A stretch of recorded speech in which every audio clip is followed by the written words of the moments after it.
Okay, so the first thing Rosh Hashanah is a hard shear to give because a lot of the shirim that you will hear are the same, as I said about Elul. But we're going to try and give it a little bit of a different flavor, at least at the beginning, and try to appeal perhaps to your emotions and your imagination, shall we say, to try and get in the vibe.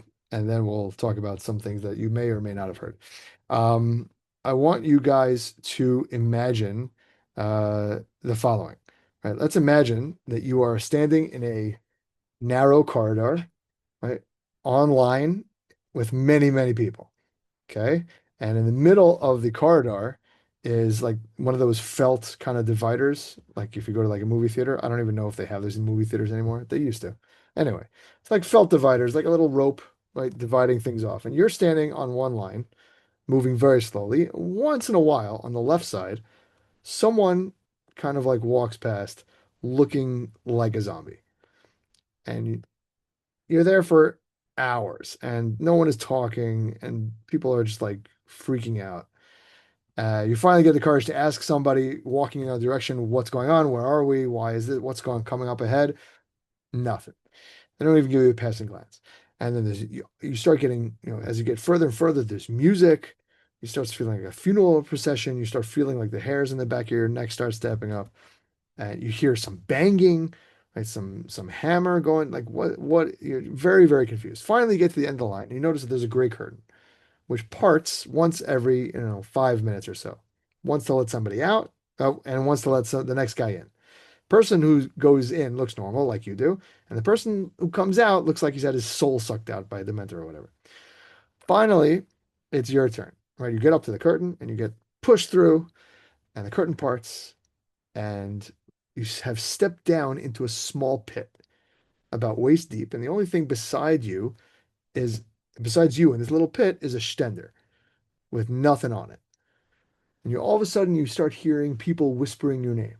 It's hard to make out, but you hear it behind you and you look around and you see stadium seating all the way around. On the right, there's a bunch of like angel types. On the left, there's a bunch of demon types. And behind you are the ghosts. Somehow you know that's like your whole family. And there's a noise as loud as an explosion, and you almost jump out of your skin. You realize that right in front of you is an enormous judge's docket, so high you can't even see who's sitting on top of it. But there's a gravel, and the gravel just banged down right on the docket. And then all of a sudden, a book drops out of the sky and lands on the stender. And it has your name and it says 577, what are we in? Six? I don't know, written on the front, right, in golden letters. Right? It opens up by itself and it starts reading out loud. Rosh Hashanah, first day, late for Shachris. Got home, started eating without a bracha. And you're like, wait a second. The next, after you came home from Mincha, you stole from your sister. Hey, what? I didn't steal. She let me that shirt. You start getting it goes starts going through all the days. Well, first day, second day, you start like melting into the pit, right? And you're like, I don't remember any of this stuff. This has got to be somebody else. I don't know what you're talking about. I definitely did not do half of the stuff written in this book. And all of a sudden, right, there's a voice that booms down from the top of the docket and says, "Really? You didn't do any of that stuff? Because here's your signature. It's signed in blood. Shall we do a DNA test?" And obviously, you climb up and it continues. And once in a while, you try to say something, but there's nothing for you to say because you signed your name next to each action. And finally, after what feels like forever, right, the book slams shut, and it's your turn to walk back through the curtain looking like a zombie. Right? You hear behind you a shofar blowing so hard you almost faint, and then like a thin little sound, then another explosion. The next guy's up, judges gravel, weiter. Now, is that dramatic? A little bit, but I didn't really do anything. I didn't create any of that. I basically just said over to you what it says in Unisan Tokef, or as you Sfardim probably call Unetanet Tokef. I don't know.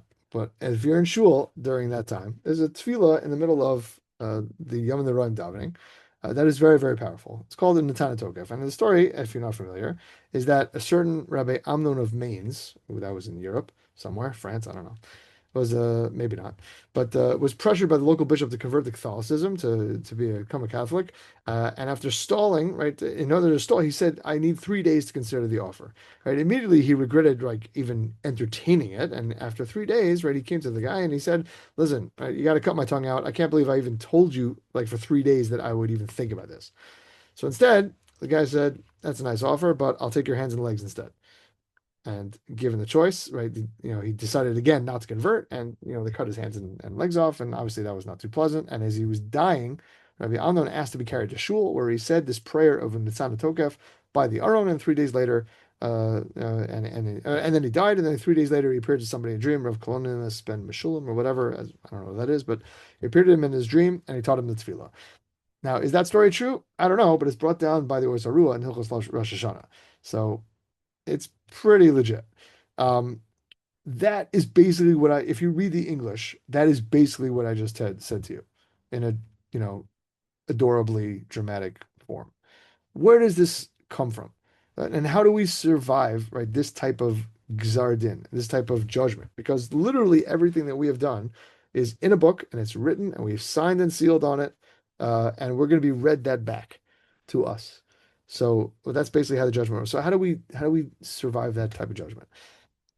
So no kiddush, right? We say it right after unatan tokef, right? We say tshuva, utfila, utstaka, ma'avirin es roa hagzera, right? The tshuva, tefillah, and staka, right? Those things, you know what they are. Ma'avirin, they cause to pass, right? The roa hagzera, the evilness of the decree. That's the proper translation. It's not the decree, it's the evilness of the decree, and we'll get to that in a second. Um, Actually, yeah, but we should probably just mention it now because I'm not sure I'll come back to it. Is that what are we really davening for? We're really davening for Kosh Baruch Hu to take away the evilness of the decree. What does that mean? Kosh Baruch Hu decrees that let's see, money's easy. That next year we should end up with a negative, less money in our bank account than we had this year. So we're davening for a Kosh Baruch Hu for that to come because of simchatika things, because of, I don't know, an engagement, or you bought a new car, or you gave a tremendous amount of stock up. We're davening for Hashem to take. We don't need to necessarily change that decree necessarily. I don't know, you could, but we're driving for a Kosh Baruch Hu to take out the roa hagzera, to make, like, we talk about sweetening the gzar din. That's the Hasidim talk about. Mamtik is kol dinim, to make it all sweet. Not that necessarily we need to change what it is. Sometimes we do, but not. But we're trying to turn it into a way that, a good, uh, kind of permutation of that zin. Okay, but anyway, how do we survive this type of gzera with this type of din when we're being read back all the stuff we've done all year? So tshuva, tefillah, and tzedakah, how does that work? How does it help? What does this phrase come from, that we can do these three things and they can get out of the roa gzera? So it comes based on two gemaras. First one is Yerushalmi and Tainus, and it was Amar Rabbi Lazer. That's Elazar, but they call him Lazer. So it's cool. Shlosh, that's how they rolled in Yerushalayim back in the day. I don't know. It's like ghetto. Anyway, Shlosha Dvarim Mevatlam Esegzera Kasha. Right, there are three things that cancel a bad decree, right? A difficult decree. Elohein, and it says Tfilat Tzedakah Tshuva. Okay, it says Tfilat Tzedakah and Tshuva. That's not the right order. We're going to talk about that in a second. In Gemara and Rosh Hashanah, Daf Tet Zayin, Amar Rabbi Yitzchak Dal Dvar Makriyan Gzar Dinam Shal Adam. Right, that four things tear up the Gzar Din of a person. The Elohim, and these are them: Tzedakah, Tza'aka, Shinui Hashem, Shinui Maisa. What are those? Tzedakah, that's the same thing. Tza'aka, crawling out, that's tefillah. Okay. Shinui Hashem, changing your name, which we didn't mention yet. And Shinui Maisa, changing your actions, that's obviously tshuva. So why do we leave out Shinui Hashem as an aside? Right. So the Marsha has two answers. The first one, okay, a little bit esoteric, I don't understand it so much, says that's only related to your mazel, not to your actual tshuva. Fine, I don't know what that means. The second answer is because is the ikr for us, that when a person goes through tshuva, right, their person you change as a result, and not only do you change, your identity changes. That's the same as changing your name. Right? When you do tshuva, you are no longer the person who did those averos. You are a different person, right? And that is the same thing as Shinui Hashem, as changing your name, so we just don't mention it. So what does that mean that you're a different person? So if you remember, right, again, I'm not going to go through the whole schmooze now, but we talked about in years past how tefillah works. Oh, we have all these questions, right? Tefillah can't be that we're nudging Hashem like a father, like my kids were asking me today for chocolate at 9:30 at night, or candies. Like that, no matter how many times they ask me, I'm not going to say yes. But so what is that? That's not tefillah. We're not trying to do that. We're not children who are bugging Kosh Baruch Hu. Maybe we'll ask him 110 times. Maybe he'll say, tefillah, we understand, is that we're trying to fix ourselves. We're trying to improve ourselves. We're trying to rise to a greater understanding of Hashem and His impact in the world. I don't want to go through a whole tefillah schmooze right now. And if you're not familiar with it, so then it's definitely kedai to go back. I think one of the schmoozes we did in the summers on tefillah. But if you can look it up on the podcast, whatever. But long story short, what happens when we daven? Right? Why do we get things when we daven? So as Chazal explained, is that we become what we grow our levels, right? When we do tefillah or we do a mitzvah, we're no longer, tzvi 2.0, we're 2.1, or we're 2.2 and 2.3, and we therefore are entitled, not entitled. We therefore get a different gzar din. In the same meaning, what I'm trying to get at is that tefillah also changes a person, causes them to be a different person. Right? When you daven and you come to a greater understanding of Hakadosh Baruch Hu, when you do tshuva, when you give tzedakah, because giving tzedakah allows you, right, you to tap into other people's difficulties and you relate to them and you become a better person because you're caring for Am Yisrael, etc., etc. Right? So you literally become a different person. The goal here by tshuva, right, is to say, I am no longer that person. Right? That book had all those things in it that I signed unsealed. That's very nice, but that's not me. Right? I'm somebody else now. And that's the Inyan, and that's how our attitude has to be. Because if you get bogged down with your history and your past, right? I mean, obviously some girls do, and you guys are a couple years out of some, so maybe you don't. But if you get bogged down in your history and your past, it gets depressing. You're not able to function. How can you even approach a Gosh Baruch Hu? If you truly, really sat and thought and really prepped for Rosh Hashanah, why would you even bother showing up, right? None of us can stand for Gosh Baruch Hu with all this garbage that we all did. Myself, everybody. So the idea here is that when we get to Rosh Hashanah, it's the first year it's the first day of the year. It's not the last day of the year. It's the first day of the year. And the idea is that we're coming with a clean slate because that's not me anymore. That's not my judgment. That's not my book, right? That's it. So when we do tshuva, when we daven, right, that's the goal, right? That's what we're trying to approach. And I have 8 minutes. Wow. No, 13. Okay, I can, okay. Anyway, weiter. Um, so what I want to just call to attention is a couple things on Rosh Hashanah. And tefillah is super important, is one of them. Because I feel like the tefillos on Rosh Hashanah, I feel like they kind of like fall by the wayside. Everybody gets excited for the simonim. That's cute. Everybody gets excited for the shofar. It's also very crucial, right? Not also, it is very crucial. But I feel like since it's a very long day, especially you guys, I don't know, again, I don't know how makpid you are about getting to shul on time and staying for the whole thing, and davening, proper Shemona Esrei and proper stuff. But you really should. You really should. It's because it's absolutely crucial. Before we get to the actual shmooze about tefillah, just one word. Again, I'm trying to just cover bases here and make sure there's no misconceptions because I'm sure you've heard this information before, but I want to make sure it's registered. Rosh Hashanah is not about vidui. It's not about necessarily tshuva specifically. Right? We talked about tshuva a second ago. Rosh Hashanah is not about tshuva. Rosh Hashanah is about malchus. Rosh Hashanah is about Hamelech, right? Hakadosh Baruch Hu being the king.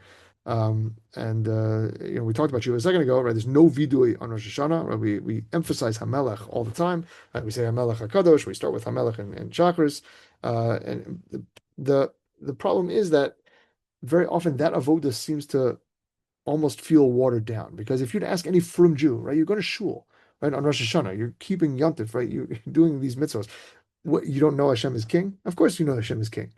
Right? So what do you mean we have to accept Hashem as king? Yeah, all of us are there, right? You would think that we've gotten to that point already, right? That's Aleph base. So Rav Pincus says it very beautiful. He says based on a story in Tanakh and the Gemara in Megillah and Daf Yud. If you're unfamiliar with the story of David and Abigail, so basically the story goes like this: that basically David wanted to kill Naval, who was Abigail's husband, for not giving him help when he was on the run from Shaul.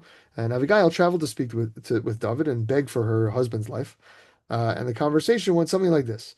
Something along the lines of, "Why are you killing my husband without trial and judgment? He needs to be brought to Beis Din." So David argues that he was Mored Malchus, right? He rebelled against the king, i.e., me, him, right? David, right? He failed to help me, and therefore he's Chayiv Misa. So Abigail said that Shaul is king. What are you talking about? Lo yotza tivacha ba'olam. Your eminence has not yet spread, right, to the world, right? People don't know that Shmuel actually anointed you as the next king. People don't know. So what was the argument? So David said that since he was already anointed, he was king. Abigail said it's not true. That since you're not actually ruling, right, you're not actually the king. And then David admitted Abigail was right, and then she was like, "Oh, by the way, wink, wink. When you kill Naval, don't forget." And anyway, they got married, etc., etc. But it says Rav Pincus, what do you see from that Gemara? Right, you see that a king only has status as a king when he's actively ruling his kingdom, which brings that back to us. How many of us believe that Kosh Baruch Hu is actively ruling his kingdom? So most of us, I'd imagine, right? If we all daven every single day, right? If I would ask you who controls the world, Kosh Baruch Hu does the creation, right? Mechadish b'tuva b'chol yom tov ma'aser bereishis. Hashem is in charge of nature, miracles all the time. But says Yisrael Salanter, That's for things that are outside of ourselves, right? It's very easy for a person to say God rules over the trees or I don't know, the birds or whatever.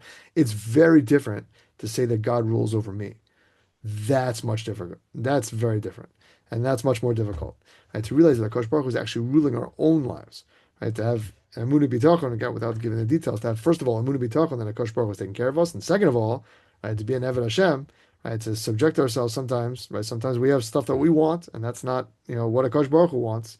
And that's not easy, and that's difficult. So that's the malchus that we're trying to internalize in Rosh Hashanah. That Kosh Baruch Hu, yes, is king over the world. We get that. That Baruch Hashem, we're doing pretty good with that.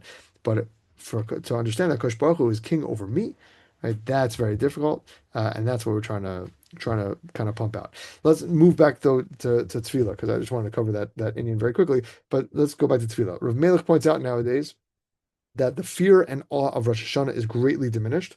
Everybody, again, if you read this far and they talk about the ancestors, they would tremble when they heard the first shofar of Elul, right? Let alone Rosh Hashanah, etc. You could see the pachad on their faces. Okay, we obviously can't even relate to that, right? Maybe they do in Bnei Brak or Rosh, I don't know, maybe, but we don't have any semblance of that. And Rav Melech suggests it's not because we don't appreciate Rosh Hashanah, it's because we don't appreciate the power of our tefillos. So we don't fully appreciate our ability to change the Roa HaGzera, right? We don't realize that our tefillos can literally change the Gzar Din in many ways, right? Forget the Roa HaGzera, the Gzera itself, right? We don't really truly think that because who are we and what's a bunch of words going to do? And then if a person doesn't think that they can change what's going on, maybe they start wondering if there's a din at all. Maybe a person will just assume they'll be fine if they just go through the motions. They'll spit out the tefillah, they'll show up, they'll listen to the shofar, fine. I've been fine up until now. Obviously, it's just going to continue.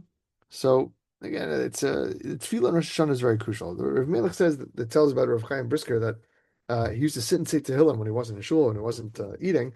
He would say Tehillim all day on Rosh Hashanah because when he wasn't doing that stuff, he compared it to someone who's had all their money taken away. And up until now, up until Chav Tes Elul, right, you've had money, you've had a job, a parnasa, you had a Gzar Din.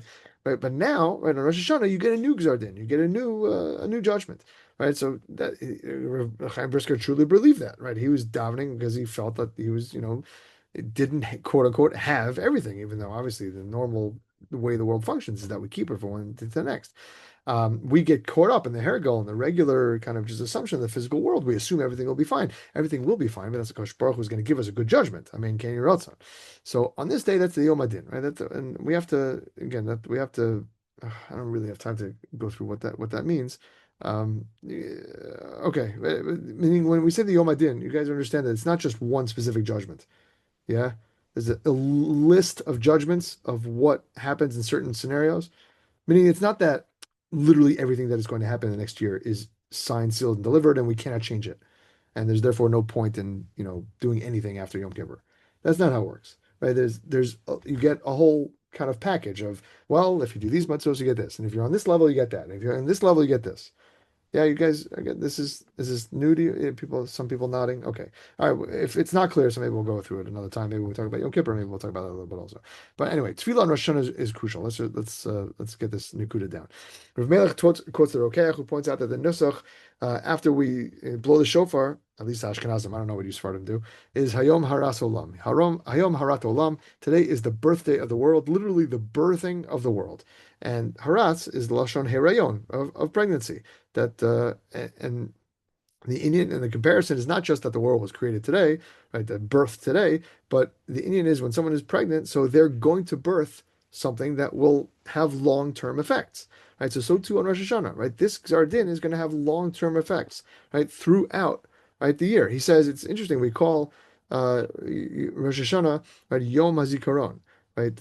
Yom HaZikaron Hazeh, right, the day of remembrance, instead of like Zman Cherusenu, like we do on Pesach, like the day of our freedom, or Zman Sim Torasenu, or Simchas Torasenu, like we do on Shavuos. Why? Because it's not about remembering what was, right? Pesach and Shavuos, it was the time of our freedom. on Rosh Hashanah is Yom Zikaron is something that will happen, something that's about to happen next year.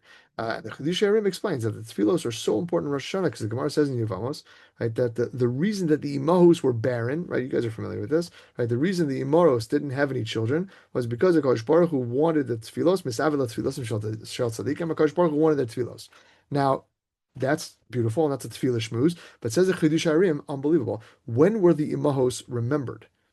Right? Well, we read that in the Kriyas Torah on Rosh Hashanah, right? Gemara says on Rosh Hashanah Daf Yud that Sarah, Rachel, and Chana were all remembered for children, right? On Rosh Hashanah. I don't remember if it says Rivka over there because I'm not sure, but anyway, they were all remembered on Rosh Hashanah.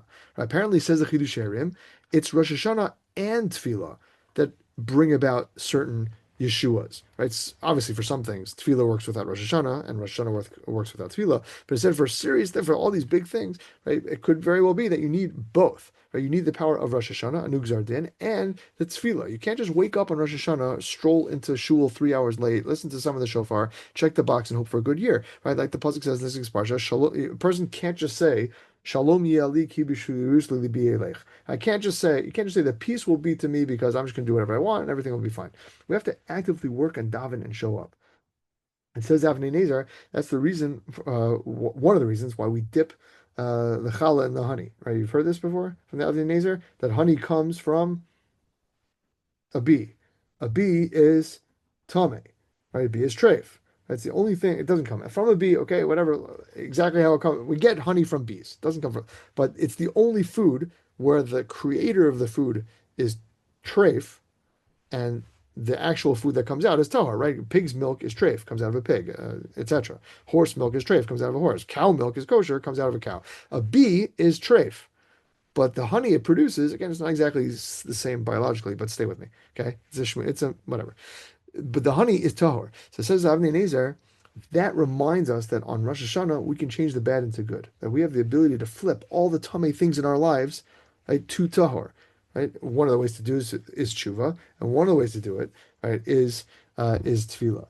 And okay, we could mm, okay, what fine, but I have to run. I'm so sorry, and Thank you, Rabbi. we'll speak and we'll be in touch, and we'll Thank you so much, Rabbi. Thank you maybe so see you next much. Thursday. I'll try and Thank you so much. stay Good on for night. longer. Have a Thank good you, one. Rabbi. All the best.